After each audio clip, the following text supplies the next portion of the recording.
If you're serious about staying ahead and understanding India's strategic interests, maybe especially with an eye on your UPSC exams or just, being broadly informed, West Asia is a region you absolutely cannot afford to overlook. Hmm. It's not just making headlines, it's a critical and increasingly vital area for India, all operating under the framework of our Link West policy. Precisely. And in this deep dive, our core mission is really to dissect exactly why West Asia carries such weight for India. We're drawing on analyses from sources like the Hindustan Times to give you a really structured, insightful understanding. Okay. We'll be looking at the fundamental geography, the evolution of the Look West policy, the core areas of significance, spanning energy security to economic partnerships, crucial connectivity projects, security concerns, diplomatic strategies, and the role of our diaspora, as well as the inherent challenges and the potential pathways for India to navigate this complex landscape effectively.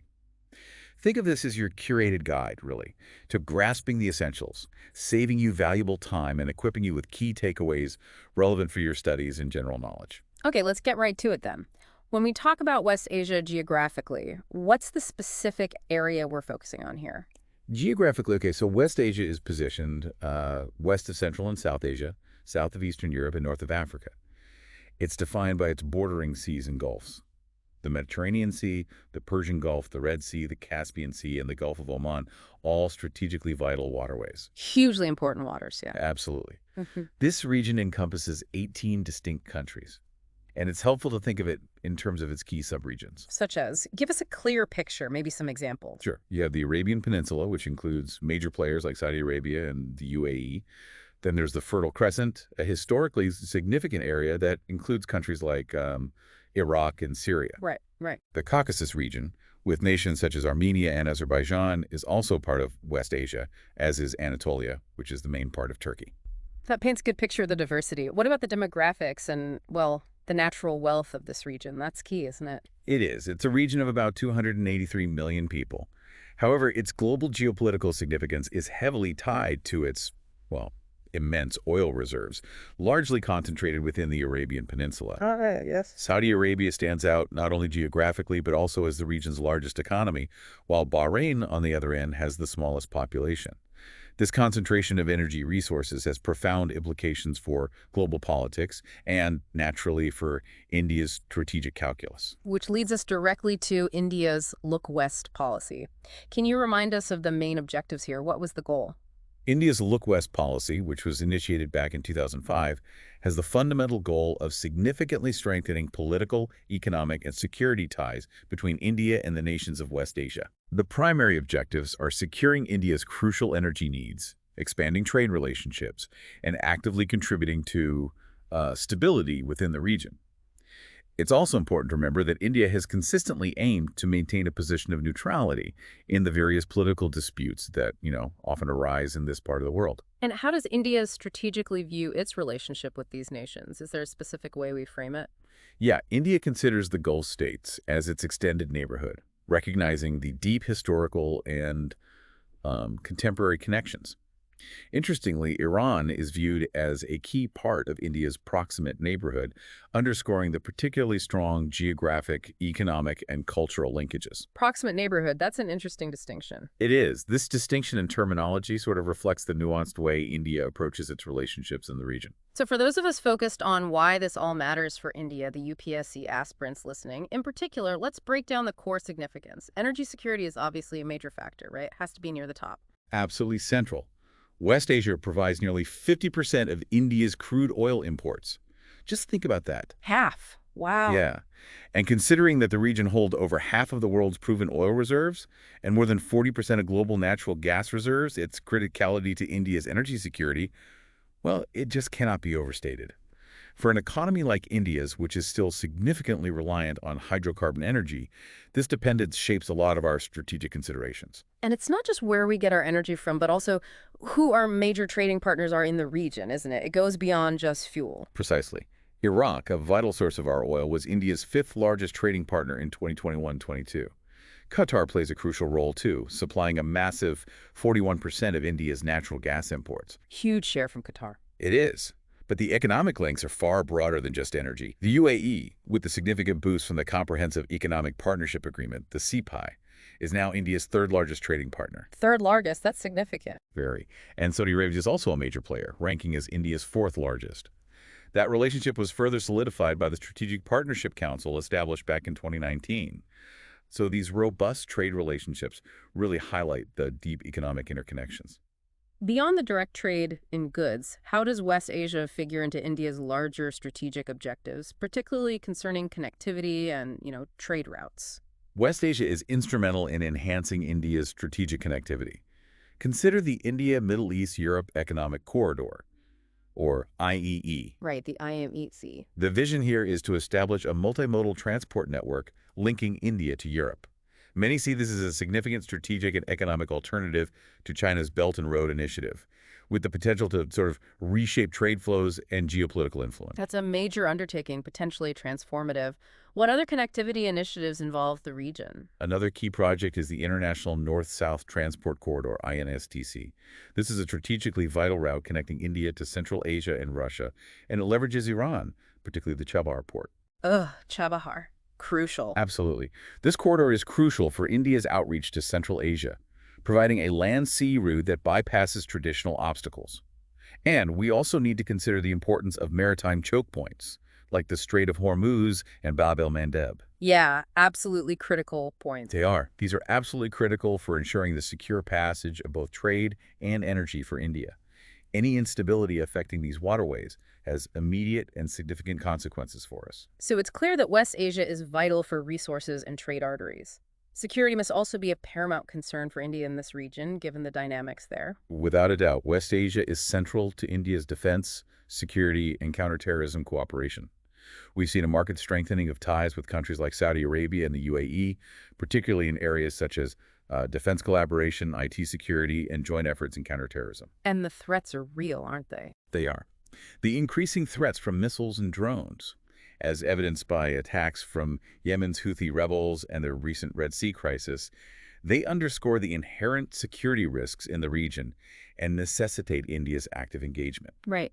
The joint military exercises India conducts, things like Desert Cyclone with the UAE and Nasim al-Bar with Oman, are concrete examples of these deepening strategic ties and the growing interoperability between our armed forces. It really sounds like India has to skillfully navigate a very complex diplomatic landscape, balancing relationships in a region marked by, long-standing tensions. That's a very accurate assessment. India's approach is characterized by a balanced multilateral diplomacy. We observe, for instance, increasing cooperation with Israel across a range of important sectors: defense, cybersecurity, agriculture, water management. Simultaneously, India actively participates in what are often termed mini-lateral groupings, such as I2U, as India, Israel, the UAE, and the U.S., which really reflects a strategic focus on building coalitions based on shared tangible interests, like tech innovation and infrastructure. Interest-based coalitions, okay. Exactly. Furthermore, India's continued engagement in Afghanistan, despite the significant political shifts there, through infrastructure projects, educational support, and humanitarian aid, aims to foster regional stability and, indirectly, to maybe mitigate the influence of actors like China and Pakistan. And we can't overlook the significant Indian diaspora residing in West Asia. That's a huge factor. That's a profoundly important aspect. West Asia is home to over 9 million Indian expatriates. 9 million. Huge number. And the remittances they send back are a crucial pillar of India's economy. In 2021 alone, India received approximately $87 billion in remittances, with a substantial portion originating from the Gulf Cooperation Council, the GCC countries. Incredible numbers. They are. And beyond the purely economic dimension, this large and vibrant diaspora significantly enhances India's soft power and sociocultural engagement within the region. The recently inaugurated BAPS Hindu temple in Abu Dhabi serves as a powerful symbol of this deep cultural connection. So the relationship is clearly multifaceted and deeply significant, but it's not without its inherent challenges, is it? What are some of the key obstacles India encounters in its engagement with West Asia? You're absolutely right. It's a complex picture. One notable challenge is the comparatively limited scale of our economic ties when we look at India's overall global trade. While the relationship is growing, in 2019, India's total trade with West Asia constituted only about 7.5% of its total global trade.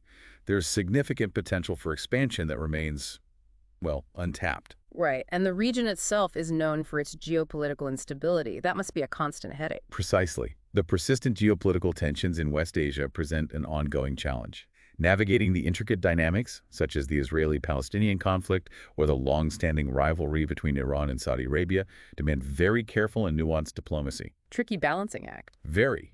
The internal political instability in countries like Syria, Iraq, and Yemen has also had direct adverse effects on India's strategic and economic interests in the region. We've also touched on the increasing presence of other global powers in the area, China, for instance. Yes, the growing influence of other major global powers, particularly China, is a significant consideration.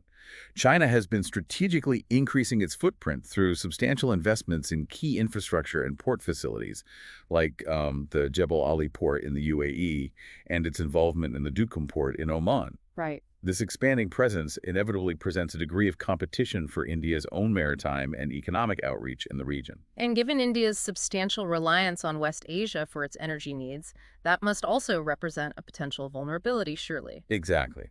While West Asia remains a critical source for India's crude oil and natural gas imports, the ever-present risk of geopolitical instability raises concerns about potential disruptions to these vital supplies. Yeah, disruptions could be crippling. They could have significant repercussions for India's economic stability.